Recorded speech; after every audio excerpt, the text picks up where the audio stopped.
అదే మొన్న మొత్తం అట్లా అయింది చూడండి. ఈమెకి ఆమె అచ్చా.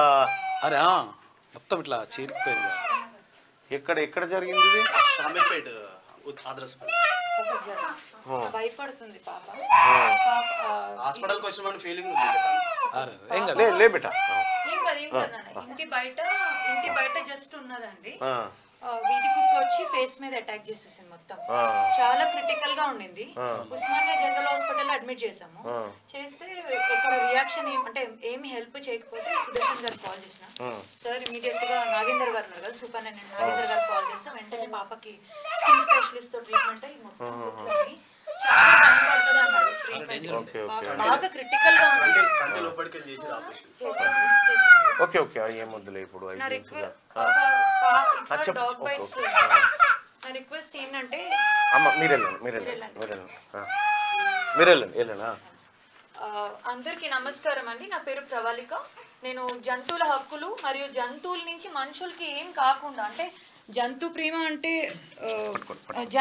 అంటే జస్ట్ జంతువుల హక్కులే కాదండి, జంతువులకి మనుషులకి కూడా వాటికి ఏం కాకుండా చూసుకోవడం కూడా జంతు సంరక్షణ అండి. టెంపరేచర్స్ అంటే సమ్మర్ పెరుగుతుందండి, ఇది చాలా జాగ్రత్తగా ఉండే టైం అండి. సమ్మర్ ఈ 3-4 నెలలు కుక్క కాట్లు ఎక్కువ అవుతాయి. మొత్తం రాష్ట్రంలో ఎక్కడ చూసినా న్యూస్ కుక్క కాట్లు. మీరు వారానికి ఒకసారి మల్లన్న గారు సుదర్శన్ గారు కూడా చదువుతూనే ఉన్నారు న్యూస్లు. కుక్క కాట్లు ఇక్కడ అవుతున్నాయి. నిన్న మొన్న ఇప్పుడు ఇవాళ మార్నింగ్ కూడా ఒకటి రికార్డ్ అయిందండి. వీళ్ళ ఊర్లోనే ఇప్పుడే రికార్డ్ అయింది ఒక కేసు. నేను దాని గురించి ఇప్పుడే డిస్ట్రిక్ట్ అథారిటీస్తో మాట్లాడాను. దయచేసి అందరూ ప్లీజ్ జాగ్రత్తగా ఉండండి.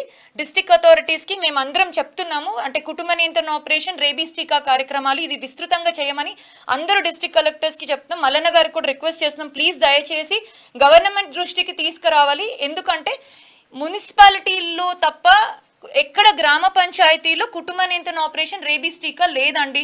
ఇది డిస్ట్రిక్ట్ అథారిటీస్కి రిక్వెస్ట్. ఎందుకంటే ప్రాణాలు పోతున్నాయి.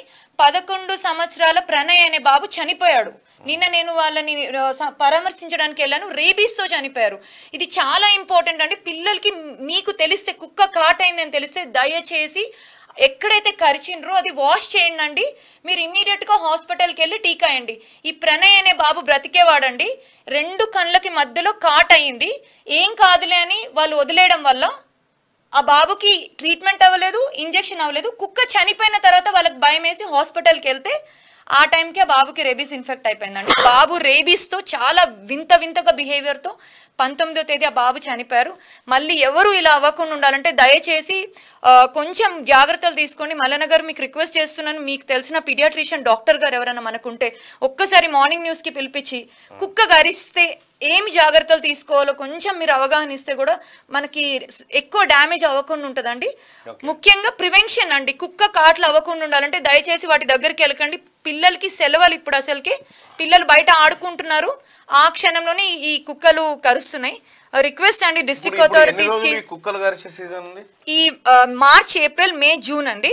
మేడ్చల్ మల్కాజ్గిరి జిల్లాలో జనవరి 1 నుంచి ఇప్పటి వరకు 1300 కుక్క కాట్లు ప్రైమరీ హెల్త్ సెంటర్స్ లో రికార్డ్ అయిన కేసెస్ సార్ ఇవి. మళ్ళీ ప్రైవేట్ కి వెళ్ళినవి, మళ్ళీ నారాయణగూడలో అది కొరంటి హాస్పిటల్ అక్కడ వెళ్ళినవి కాకుండా ఓన్లీ జనవరి 1 నుంచి నిన్నటి వరకు దగ్గర 1300 కుక్క కాట్లు అయినాయి అండి. ఇది చాలా ఇంపార్టెంట్ విషయం. నేను జంతువుల హక్కుల కోసం పోరాడతాను కానీ ఇది కూడా చాలా ఇంపార్టెంట్ మ్యాటర్ అండి. హ్యూమన్ యానిమల్ కాన్ఫ్లిక్ట్ అవ్వకుండా ఉండాలి. అట్లేం లేదండి, అది ఒక రీజన్ ఉంది. ఇప్పుడు కుటుంబ నియంత్రణ ఆపరేషన్ చేస్తే సంఖ్య తగ్గదు, సంఖ్య తక్కువ ఉంటే సేఫ్ ఉంటాయి. రేబీస్ టీకాలు వేస్తే వాటికి రేబీస్ రావు, మనల్ని బై మిస్టేక్ కరిచినా కానీ రేబీస్ అనేది జబ్బు రాదు సార్ వాళ్ళకి. ఇది చాలా ఇంపార్టెంట్. వాటిని చంపి తీసుకెళ్ళడం వల్ల ఏం ఉపయోగం లేదు. ఎందుకంటే వాటిని చంపి తీసుకెళ్తే 2 రోజులు ఉండవు, కానీ 3వ రోజు కొత్త కుక్కలు మళ్ళీ వస్తాయి. కొత్త కుక్కలు అక్కడ ఉన్న వాళ్ళు తెలియదు కాబట్టి అటాక్స్ ఎక్కువ అయ్యే అవకాశం ఉంటుందండి. ఇది సైంటిఫిక్ మెథడ్ లో WHO రికమెండ్ చేసిన సుప్రీం కోర్టుకి కాబట్టి అది మనం పాటించాం. చంపడం కూడా ట్రై చేశారు 2001 వరకు, ఏది వర్కౌట్ కాకపోతే మనకి 2001లో కుటుంబ నియంత్రణ ABC రూల్స్ అంటారు, అంటే అనిమల్ బర్త్ కంట్రోల్ రూల్స్ 2001 వచ్చాయి.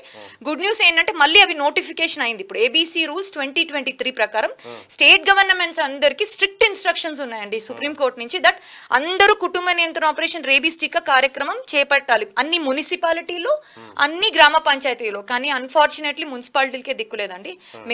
నేను అడ్వకేట్ హైకోర్ట్ ఆఫ్ తెలంగాణ, మా కొలీగ్స్ అడ్వకేట్స్ పిఐఎల్ వేస్తే అప్పుడు హైకోర్టు డైరెక్షన్స్ ఇచ్చిందండి. 3 నెలలు టైం ఇస్తే అప్పుడు ఈ కుటుంబ నియంత్రణ ఆపరేషన్ కేంద్రాలు స్థాపించారు.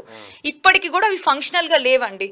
మనకున్న ఏకైక కుటుంబ నియంత్రణ ఆపరేషన్ పర్ఫెక్ట్ గా చేస్తుంది అమలా అక్కినేని గారి సంస్థ. బ్లూ క్రాస్ ఆఫ్ హైదరాబాద్ తో మనం టైఅప్ అయి ఉన్నాం. మన మేడ్చల్ జిల్లాలో 13 మున్సిపాలిటీలు వాళ్ళకి ఎంఓయూ అయ్యి మనకి ఎవ్రీడే ఈ కార్యక్రమం జరుగుతుంది. కానీ గ్రామ పంచాయతీలో లేదండి. 60 గ్రామ పంచాయతీలు ఉన్నాయి మేడ్చల్ జిల్లాలో, అక్కడ ఎక్కడ లేదు.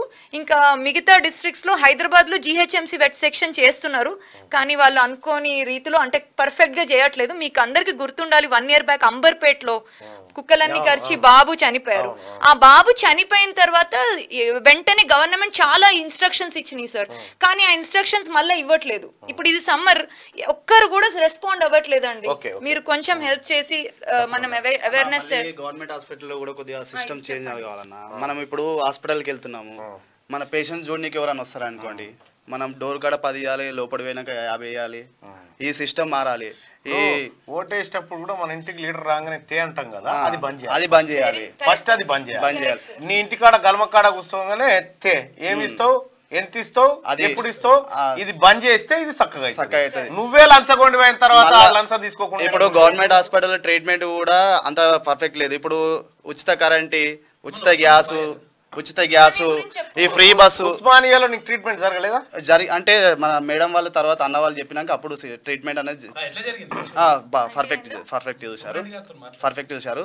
కాబట్టి ఈ ఉచితాలు పెట్టడం కన్నా ఈ హాస్పిటల్ పైన పెడితే బెటర్. హాస్పిటల్ కి షిఫ్ట్ చేద్దామని మేము అనుకున్నాం. సుదర్శన్ గారు నేను సార్ తో మాట్లాడితే సార్ ఏమన్నారంటే అన్ని మన దగ్గర ఉన్నాయి ఫెసిలిటీ, మేము చేపిస్తాం, మీకు మంచిగా డిశ్చార్జ్ అయ్యే వరకు మేము చేస్తామని భరోసా ఇచ్చిన తర్వాతనే వాళ్ళు 100% డిశ్చార్జ్ అయ్యారు. నాకు తెలియగానే నిన్న వాళ్ళ విలేజ్కి వెళ్ళి అక్కడ వాళ్ళు పరామర్శించి ఇది చాలా ఇంపార్టెంట్ అందరికి తెలియజేయాలని వచ్చినాను. మీరు ఉండండి, అంటే మళ్ళీ మాట్లాడతారు సుదర్శన్.